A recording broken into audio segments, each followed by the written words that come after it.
So the first thing you'll notice is this silly wrapping paper with my son's face on it. He got me a present for my birthday, which was an oyster mushroom grow kit. It looks like, you get one of those boxes of wine you get in the grocery store. It kind of looked like a box of wine, and it came with instructions. So I thought, well, let me open this up and see what I have to do.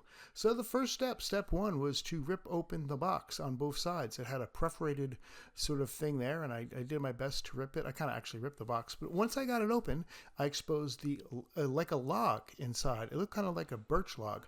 Now I had to open it up on both sides, and then there was a plastic film over the log. So it said to cut the plastic film by making an X in it, which I did. And I kind of peeled that back just a little bit to expose the log from the plastic, but left the plastic on. So it's just sort of exposing a little area. And then take a fork and scrape the white part off the log. And I guess this is exposing the spores. But I didn't know at this time because I'm just following the instructions and not really sure what's going to happen. Then it said to soak the whole thing in water, and I was going to have to do that overnight.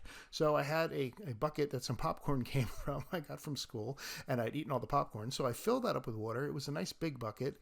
And then I got another bucket, and I put a little water on top, and I put the log into the first container, and then I took the second.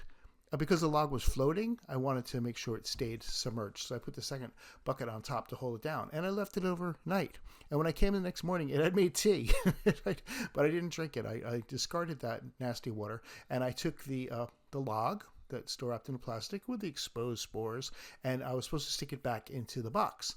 And then I thought, since I live in Florida, I'll put it outside because you're supposed to keep it in a warm, humid place. And it is rather warm and humid here. And as I was carrying it, I realized the log was wet and that the cardboard was not very sturdy, and the log broke through because of the wet cardboard and fell on the floor. So now I was like, oh man.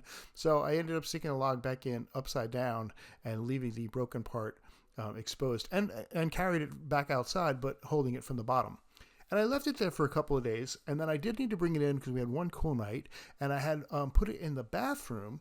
And when I woke up in the morning, because I thought the bathroom, you take a shower in there, it would be humid, right? I'm smart.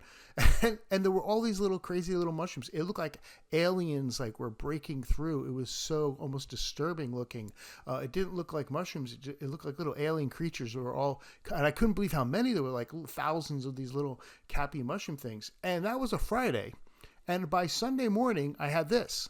Actually, but this was a Saturday evening. I had this, and Sunday morning, they were even bigger. It was like this. And I was like, I couldn't believe how fast these little mushrooms grew into these giant mushrooms. And I said, well, I'm just going to keep letting it grow. But what happened was they actually started to dry out. So I thought I better pick these things and I'll put them in a jar and figure out what we're going to do with them. Now, the whole thing now is I can actually do the process over again. I can take the log, I can scrape another side, I can put it in water. So I put my mushrooms in a jar, the mason jars, because they keep everything fresh. And I'm just like, we're gonna cook those, and I'm gonna go soak my log and make some more mushrooms and just see how many endless mushrooms I can get out of this grow kit. I don't really know right now how many times I'm gonna be able to do it, but I know I can do it at least one more time because I've got 2 more sides, and I think the sides where I got the mushrooms, there's probably more spores there too. So I feel like I'm gonna get a lot of mushrooms out of this.